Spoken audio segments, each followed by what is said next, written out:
This is Sau Paraswadkar. Today we are going to learn Science and Technology Part 1, Chapter 1, Gravitation.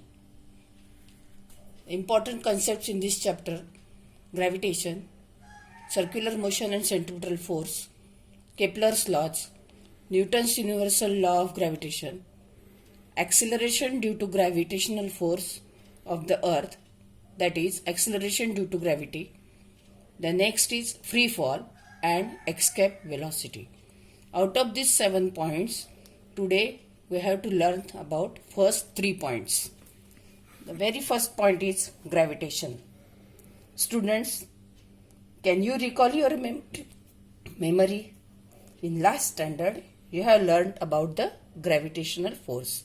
This force is a universal force acting between any two bodies in the universe. The phenomenon of gravitation was discovered by Sir Isaac Newton. You know the world famous story of falling apple. When Newton saw an apple falling from the tree in the downward direction, he wondered, why did this apple fall vertically downward and not go in the vertically upward direction? After much efforts and thought, he came to conclusion that this happened because of the gravitational force. There is some force by which the earth, center of the earth, attracts this apple towards itself, means in the downward direction. Means this is due to gravitation. Now not only this apple, but every planet also attracts the objects towards itself, and that is its gravitational force. Means not only the earth but every planet has also its gravitational force. Why we learn this point? Because after that we have to learn the Kepler's laws. The second point is, again I want to repeat this first point, that what is meant by gravitation. The earth attracts every object near it towards itself, but not only the attraction is between the object near the earth and the earth, but any two bodies in the universe also attracts each other by some force, and that force is nothing but we have to learn in the Newton's universal law. Last year we have learned actually, but again you have to learn in this year also. Now the second point is circular motion and centripetal force. Now what is meant by circular motion? For that you have to do one activity. Take one string, one stone, tie the stone to one end of the string and hold the other end of the string in your hand. Now apply some force and rotate it. Now you know that this stone rotates in this direction. Then this motion is nothing but the circular motion. Now in this circular motion, object is in constant speed. In this circular motion, object is always in constant speeds. But what happened? At any point, any position, the speed is same, but direction of the speed changes, means velocity changes. Because you know that velocity means speed along with the direction. Therefore, velocity changes as direction changes. Object is, but why this why this stone rotates in this circular direction? Because you are holding the string. Means you are applying some force on this stone in the direction, this direction, means towards yourself. Means this stone is attracted by the center with some force, and that force is nothing but the centripetal force. This force is nothing but centripetal force. Therefore, here we want to see the definition. In circular motion, the object is attracted by a force towards the center is known as centripetal force. Again I want to repeat. In circular motion, the object is attracted by a force towards the center is known as centripetal force. Now, can you get the idea? Now, in this way, all the planets, moon are attracted by the sun in solar system. I think you got the complete idea about circular motion and centripetal force. We have taken this example because we have to learn the Kepler's laws.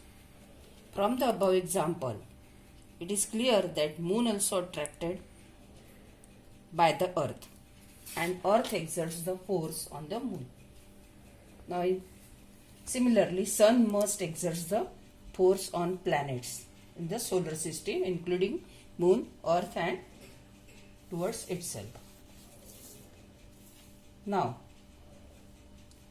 if your idea about the circular motion and centripetal force is clear, we will go to the next point, that is Kepler's laws.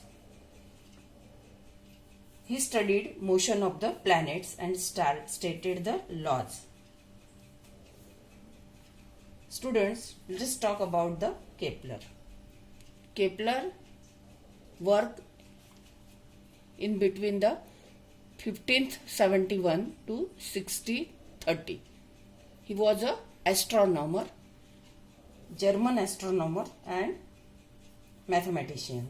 He started his working with the Tycho Brahe as an assistant.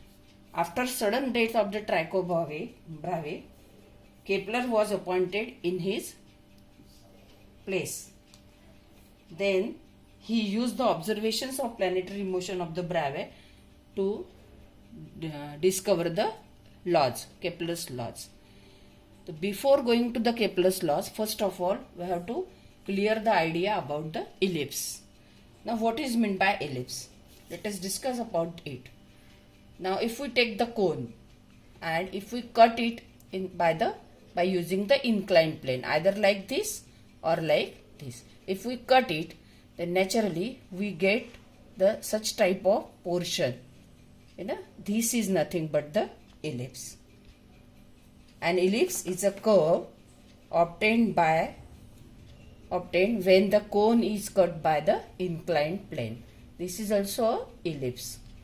Now what we cleared this idea because we have to use this in the Kepler's law. Now this again means this is the ellipse. Now each ellipse has two focal points. One is F1 and other is F2. Now again one concept we have to learn here, that if we take any point on the ellipse, suppose I am taking here A, B, C, you may take here D also, E, like that. If such points we have considered, then each and every point is equal distance, means sum of the distances from point A to the foci F1 and F2.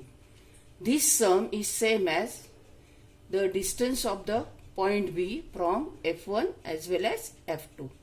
Means AF1 plus AF2 is equal to BF1 plus BF2 equal to CF1 plus CF2. If we consider any other point D, then also you can say that whatever is the distance between DF1 and DF2, their sum is again equal to the, okay, have you got the idea? AF1 plus AF2 means sum of the distances of this point A from the two focal points. Their sum is same as the sum of the distances from the another point, another position of this ellipse from the foci. It is also same from the third point. Okay, means again, have you got the idea? sum of the distances to the focal points from every point on the curve is constant. Now we come to the point that Kepler's law. There are three Kepler's law. He had stated three laws. The very first law is the orbit of a planet,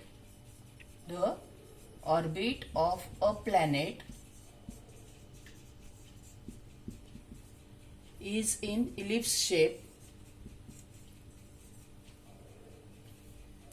with the sun. Means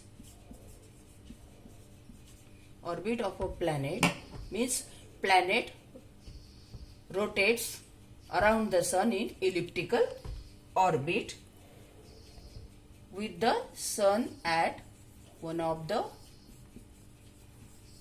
foci. Now students, this is one focus, this is another focus. In plural form, we called it as a foci.